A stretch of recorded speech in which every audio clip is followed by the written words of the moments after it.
where we put misconduct on display, explore police and legal content, protect rights, and demand accountability. This episode is brought to us by the Full Catcher. Be sure to check the link below, subscribe to his channel, and give him the credit he deserves. In this episode, Full Catcher is calmly filming outside a police station when chaos unfolds. A female officer leaving the station falsely claims that a suspicious male followed her to her car. Moments later, officers swarm the scene, showing a disgraceful attitude as they try to intimidate and move Full Catcher on. But he doesn't back down. Instead, he holds his ground, calls out the lies, and exposes the poor policing for what it is. What are you doing? How you mean? What am I doing? You're following officers out. Which I following? Which following? What are you doing? Which following? Which officer? You know which following? clearly, I was going to my car. I was going to my car. Don't try and come. Don't hold my hand. What you holding my hand for? What are you holding my hand for? What crime? What crime? What? Of course you touched my hand. What crime? What crime have I committed? You're following police officers in there. What crime have I committed, officer? I'm going to ask you a question. Would you? What crime have I committed? You followed a police officer. Because I just recorded the police station for about a whole hour. Listen to. Let me talk to you. Let me talk to you first. Let me talk to you first. If you ask a question and respond, you need to stop. No. Let me talk to you first, because this officer is telling a lie. I stand up there for a whole hour recording the police station. All right. I recorded her going to her car. I turned off my camera and I was walking to my car. The officer Storman, already convinced of guilt, accusing the auditor of following a female officer to her personal vehicle, a serious claim with absolutely no basis beyond her word. No investigation, no clarification, just instant escalation. When the auditor calmly explains that he turned off his camera and was simply returned to his own car, the officers ignore his account entirely. Their only charge? Following an officer to her car, something that, even if true, isn't a crime. That alone shows how detached their actions were from lawful policing. They're trying to criminalize behavior simply because it makes them uncomfortable, a tactic that dangerously undermines public trust. What's worse is how a fabricated or misinterpreted claim by one officer is enough to trigger this kind of response. The fact that they didn't verify anything before cornering the auditor speaks volumes. My car parked right there. Do you want to get in your car and you check me? How you mean? Better doing at the moment, bruv, I can't understand y'all, bruv. Y'all being despicable now. No one's being despicable. You being despicable. First thing you tell me. Sir, you are the first words you tell. Of course, I'm a hard-working man. Okay, so I pay taxes. If I came to your place, don't come and talk that crap, because you know better than the words you saying there now. The words you saying there now, you know better than the words you are saying there now. Because we're police officers, it's okay that we're putting fear when study in our place of work, is it? I study in your laws. You check me? And where, I study in your laws. Where in our laws does it suggest that you're allowed to do what you're doing? Because I study the law as well. It's part of my job. So I'm not allowed to record. I'm not allowed to record in public. If you'd understand what I'm saying, and am I allowed to record in public? Not once has anyone mentioned the fact. Am I allowed to record in public? You're recording. Nobody's mentioned that. That's what I was doing. So if I commit no crime yet, personally, I don't care. If I commit no crime yet, I record in YouTube. When the officer asks, "Where in our laws does it suggest you're allowed to do what you're doing?" he's clearly leaning on the accusation made by the female officer, a baseless claim that the auditor was following her to her vehicle. But instead of investigating the truth of that claim, the officer leaps straight to moral judgment, as if the auditor needs a specific law permitting him to stand in public and film. Yet the officer ignores this entirely and doubles down by saying, "None of us mentioned you filming." That's a complete deflection. Recording in public was the only confirmed action the auditor was doing. It's the basis of the female officer's complaint and the entire encounter. By pretending that filming isn't the issue, the officer avoids addressing the real question. What crime exactly has been committed? I commit no crime yet to have 4 policemen standing up in front of me. What you tell me first of all when you come out of the car was disrespectful. No one's been disrespectful to you. You didn't hear what you tell me when you come out of the car? Your video back and we'll see what did you tell me when you come out of the car, officer? Despite the fact that you're behaving you must be nicer than that man. A very aggressive way. Yeah, that because I talking to him, I being aggressive. No, no. I'm from the Caribbean, that's how I talk. Oh, come on, that's got nothing to do with it. What? It's got absolutely nothing to do what? with it. Right, okay. The problem here is you're just decided to walk. Honestly, you just need to grow up a little bit. Hey, you hear him? You hear him? I need to grow up a little bit. You do, mate. I'm older than you. You do. I have children your age. Please act like it. I have children your age. I'm trying to have a conversation with you, and you're just but screaming the way over. this guy approached me was wrong. Listen, what I do in here, get out of here. That's what you said when you came out of the car. Evidently not. So, officer, you go ahead, you watch the video on my channel. When I drop it on my channel, just watch it. The words you said when you came out of the car put me in total, I behaving in a threatening way. Who have I threatened? Accusing the auditor of behaving in a threatening way is not only untrue, it's a dangerous escalation tactic. At no point does the auditor threaten anyone. At most, he raises his voice in frustration, which, given the false accusation made against him and the dismissive attitude he's met with, is a completely human reaction. This is a common move used when officers are challenged and have no lawful ground to stand on. They reach for vague, subjective claims like threatening behavior to justify heavy-handed responses. But if this is what they consider threatening, then it raises serious concerns about how emotionally fragile some officers are being allowed to be in roles that demand composure and resilience.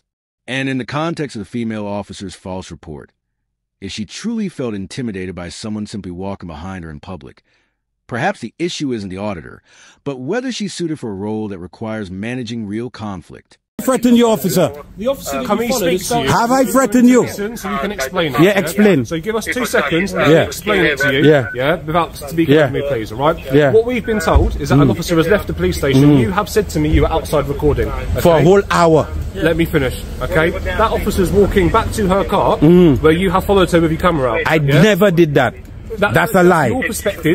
That's a lie. Okay? That never happened. Not at the police station. That never. Over here. That never happened. So you see that? You see what she caused. What she caused there. That never happened. But she called you all. I don't think you're here to do anything. I hear you. Bruv, you see what happened there? She liked the attention because I never recorded her. Because I never recorded her. Because as soon as I sit down in my car, I see the police van reach there. I come out of my car and I walk there. I see her talking to y'all. So that never happened.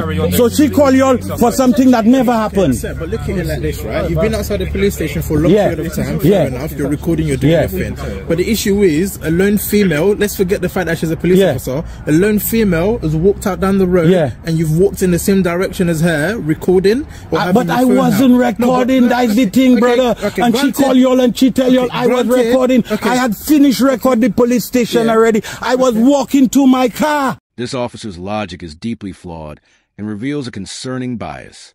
By saying, let's forget she's a police officer, the issue is that she's a lone female. He's essentially asking everyone to disregard the crucial fact that she is a trained professional in uniform, supposedly equipped to handle difficult situations. Policing is a role that demands confidence, resilience, and the ability to manage public interactions. Yet this officer reduces her to a civilian, in need of protection from someone doing nothing illegal. Even more absurd is the framing of the incident. He claims the auditor was following and recording her, when the auditor clearly and repeatedly states, both before and after this comment, that he was not recording and had actually turned his camera off. The narrative they're pushing isn't based on facts. It's based on assumption, presumption, and a desire to manufacture a justification for their actions. Walk into my car and she get threatened and she's a policewoman. But you have to look at it as well. She's a policewoman and she gets threatened. And you've seen her. My behavior. You've seen her. You despicable officer. You've walked. Because I have threatened nobody yet and I haven't been despicable or disrespectful to nobody yet. But you hear what you're saying? I'm being threatening. But can you see how? Bruv, just go on your business, bruv. Go on your business because you approached me wrong first of all. That's why I defensive. I cannot talk to you. I cannot talk to you. You've been disrespectful from the way you come out of the car, from your manner of approach. Your manner of approach was wrong. Get out of here. What you doing here? Get out of here. Get out of here. You need to learn your job, bruv, and don't approach people the way you approach people, because that's why I vex. What you say, what you tell me when you come out of the car, get me vexed. You tell me get out of here, like I'm not paying taxes, like I'm not voting. The false report your officer make. The false report she make. The false report she make. You run up for the false report she make. Go away. She make a false report. You'd arrest me for a false report. That is what I'm trying to show you. You'd arrest me on a false report. Well, the thing is, right now, you're still shouting. Yeah, but I right, bruv. Yeah, what the man tell me, man? The man tell me, get out of here. Like I'm not a human being. Get out of there. Imagine I just come and I approach you. You're an officer. You could have come and approached me decently. I would have talked to you nice. But when the man tell me, get out of here. I say, get out of here? How you mean get out of here? Right, okay. Right, listen. So if I commit no crime, we've all gotten off on the wrong foot, yeah? We're not trying to have an argument. I come here to bring no argument, but I saying she make a false report. She make a false report against me that's not true, and that's how people getting themselves in trouble for something that never happened. You check me? That never happened, and she done call the police already and have the police running upon me like I do her something or I approach her in any manner or form or style. I never spoke to. The auditor has every right to be furious. A false report made by a serving police officer isn't just a harmless mistake. It's a deliberate act that could have led to an innocent person being arrested, charged, or even prosecuted. When that officer claimed she was being followed, despite the auditor clearly stating he wasn't, she weaponized her badge and credibility to paint a false story. If a trained police officer interprets someone walking in the same direction as threatening, she's clearly not equipped for the demands of her job. Policing involves real pressure and genuine threats. If she can't manage her emotions during a harmless encounter, how is she going to handle an actual emergency? This kind of poor judgment is exactly why retraining is essential. Officers must be able to tell the difference between discomfort and danger, and if they can't, they should look for another job. Talk to her. I never approached her. She was right. Listen, I know you're upset about the situation, but I just want us to try and keep it down. And this man approached me like I was an animal, bro. As well, who might, feel some type of way about all the shouting and stuff. Okay, let's just try and keep it down and talk with one another. That's all it is. Yeah. I like you. Let's just keep. I like you. Keep it like I like you so. Yeah. I like you so, father. Listen. That man cannot approach me so, bro. That's how that man approaching citizens. Okay. That's how that man approaching us as the public. Yeah. That right, brother. And I understand the frustration, but ultimately, from our perspective, the issue is this female is made a false report. What we witnessed in this episode wasn't just a misunderstanding. It was a full-blown breakdown in proper policing. The entire encounter stemmed from a reckless and unjustified claim by a female officer who, despite having the authority and training to handle tense situations, chose instead to report an innocent man for allegedly following her. But here's the thing. Even if she felt uneasy, she has a responsibility to distinguish between a genuine threat and a citizen lawfully exercising their rights. That's what training is for. If she can't do that without calling in backup and triggering a public ordeal, then serious questions need to be asked about her fitness for duty. At the very least, retraining is essential, because the ripple effect of a false accusation like this could have easily led to wrongful arrest, detention, or worse. The responding officers didn't de-escalate. They escalated. They approached with an attitude through accusations without evidence, and pushed the narrative that the auditor was some kind of stalker. They completely ignored his repeated statements that he had stopped recording, was heading to his car, and had committed no crime. Instead, one officer tried to twist the situation by asking, "Where in the law does it say you can do what you're doing?" As if a citizen needs permission to walk down the street and record in public. That question alone exposed just how little he understood about the law he's meant to enforce. Even more concerning was the way they tried to reframe the situation to justify their actions. When they realized they couldn't prove any actual offense had occurred, they pivoted to vague ideas of threatening behavior and causing distress. But let's be honest, the auditor didn't threaten anyone.